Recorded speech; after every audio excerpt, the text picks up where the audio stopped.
Development है। झारखंड राज्यसभा चुनाव के नतीजों का ऐलान हो चुका है। एनडीए समर्थित उम्मीदवार परिमल नथवानी की जीत हुई है। 2 सीटें थी राज्यसभा को लेकर, जिसमें एक में जेएमएम उम्मीदवार की जीत, तो दूसरी तरफ एनडीए समर्थित उम्मीदवार परिमल नथवानी की जीत हुई है, जिसमें लगातार क्रॉस वोटिंग की बात सामने आ रही है। परिमल नथवानी को 28 वोट मिले हैं। एनडीए को जीत के लिए 28 वोट ही चाहिए थे, और दूसरी तरफ कांग्रेस के प्रत्याशी प्रणव झा को 20 वोट मिले हैं, जिसके बाद और इससे लगातार पहले भी क्रॉस वोटिंग की आशंकाएं जरूर जाहिर की जा रही थी, लेकिन यह नतीजे आने के बाद एक बार फिर से क्रॉस वोटिंग की बात सामने आने लगी है।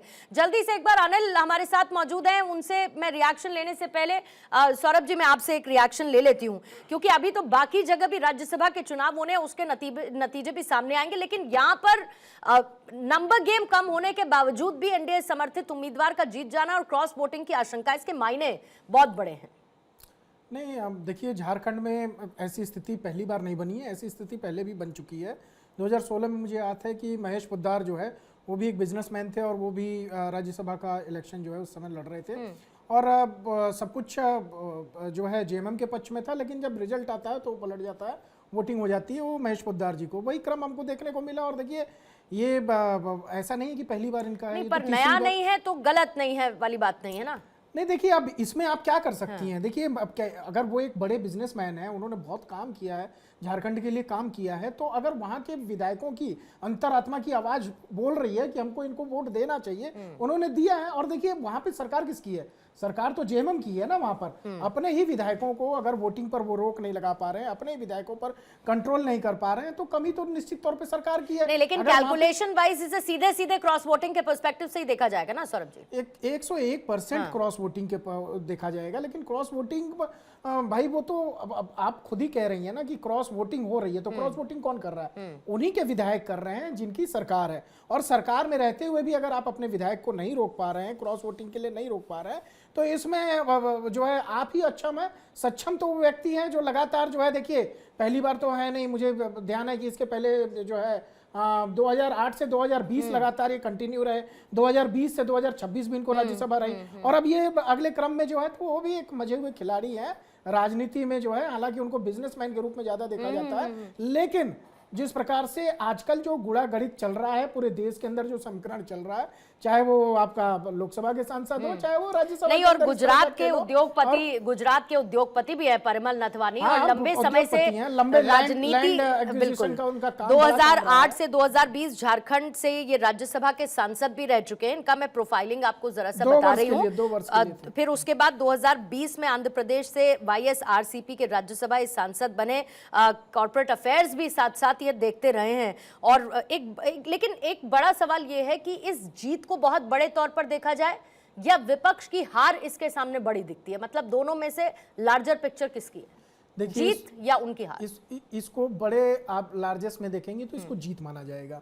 इसलिए माना जाएगा कि ऐसे माहौल में जो हम पिछले 3-4 दिनों से आप टेलीविजन पे, चूंकि आप वरिष्ठ पत्रकार हैं, आप देख रही हैं कि क्या माहौल बना हुआ है महाराष्ट्र के अंदर, अभी उत्तर प्रदेश की भी चर्चा चल रही है, उसके बीच में जो ये चुनाव है बहुत महत्वपूर्ण चुनाव था, और 3 दिन पहले से ही लगातार जेएमएम जो है अपने विधायकों को रिजोर्ट्स पहुंचाने का काम कर रही थी, उनके ऊपर कंट्रोल करने का काम कर रही थी, और सरकार रहते हुए देखिए उनकी विफलता, उनकी हार तो मैं इसलिए बड़ी नहीं कहूंगा क्योंकि वो लगातार ऐसी घटनाएं उनके साथ घटती जा रही हैं। लेकिन बीजेपी एनडीए के लिए मुझे लगता है कि एक बहुत बड़ी अप्रत्याशित रूप से, क्योंकि जो वहां पर सारी ताकत लगाने के बाद भी जेएमएम आज भी उनका मजबूत किला है। अगर विपक्ष को देखा जाए, विपक्ष के बाद टीएमसी ढह गई, टीएमसी के बाद जेएमएम एक ऐसी पार्टी है जो अभी बहुत मजबूत दिखाई देती है, और वहां पर उनकी सरकार है, और सरकार होने के बाद इतनी बड़ी विफलता से ज्यादा मैं एनडीए की इसको सफलता मानता हूं। और मैं ये भी मानता हूं कि निश्चित तौर पर एक बड़े व्यवसायी है, वो बहुत रिलायंस इंडस्ट्रीज में डायरेक्टर के पद पर भी हैं, और इस नाते उन्होंने बहुत काम भी किया है झारखंड के अंदर, इसलिए झारखंड के लोगों, विधायकों ने अपनी अंतरात्मा की आवाज सुन के बोल दिया। अंतरात्मा की आवाज आई थिंक सबसे एक बड़ा शब्द, एक बड़ा सेंटेंस बनकर उभरकर सामने आ रहा है। रंजन सिंह साहब, एनडीए का विस्तार यूं ही होता रहेगा तो विपक्ष कहा जाएगा? झारखंड से आपके लिए बड़ी गुड न्यूज है एनडीए के लिए। पूर्णिमा जी, एनडीए के लिए की जीत नहीं, ये भारतवासियों की जीत है। मैं जिस तरह से समझ पा रहा हूं कि जितने भी भारत के राज्य हैं, उन राज्यों में महागठबंधन वाली जो पार्टियां हैं वो अपने नेतृत्व से असंतुष्ट हैं। पार्टी में टूट नहीं हो रही है, बल्कि इनके आपस में जिस तरीके से गलबैया करके ये चुनाव लड़ने जाते हैं, बाद में चल के क्रॉस वोटिंग जैसी समस्या, पार्टी में टूट जैसी समस्या इनकी जो हो रही है, ये कहीं ना कहीं नेतृत्व पर सवाल खड़ा करता है और नेतृत्व से संतुष्ट नहीं है। जिस तरीके से जनता का वोट देकर महागठबंधन ने अगर कुछ विधायक और सांसद जिता भी लिए हैं, तो अब उनके एजेंडा के साथ रहना नहीं चाहते हैं, क्योंकि पासवान के वोट को जिस तरीके से उत्तर प्रदेश में लेकर और इन्होंने ठग कर और समाजवादी पार्टी ने अपने सांसद बना लिए। आज मैं दावे के साथ कह रहा हूं कि समाजवादी पार्टी है उत्तर प्रदेश में टूट रही है। और मैं उदाहरण दे रहा हूं, आज कौशाम्बी में आदरणीय अरुण भारती जी का हमारा प्रोग्राम हुआ, जहां पर पासी और पासवान सहित सारे दलित समुदाय के लोगों ने एकजुट से यलगार किया है और माइक पर आकर ये डंके की चोट पर कहा है कि एक बार हमने ठगा है, अब नहीं ठगेंगे और समाजवादी पार्टी को उखाड़ कर हम फेंक देंगे। तो ये संकल्प उन्होंने ले लिया है। आदरणीय अरुण भारती जी के नेतृत्व में उत्तर प्रदेश में जो पासी पासवान समुदाय हो या दलित समुदाय हो, वो चिराग पासवान जी के हाथ को मजबूत, एनडीए के हाथ को मजबूत करना चाह रही है।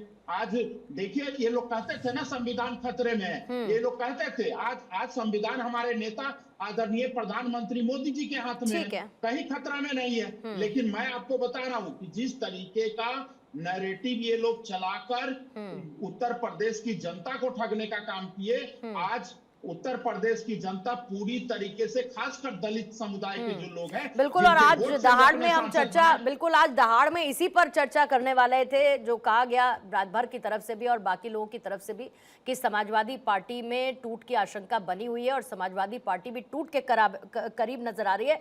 बहरहाल उस पर हम चर्चा नहीं कर पाए, लेकिन इसी बीच में ये झारखंड से बड़ी खबर आई और साथ ही हमने पेरिस की तस्वीरें भी देखी।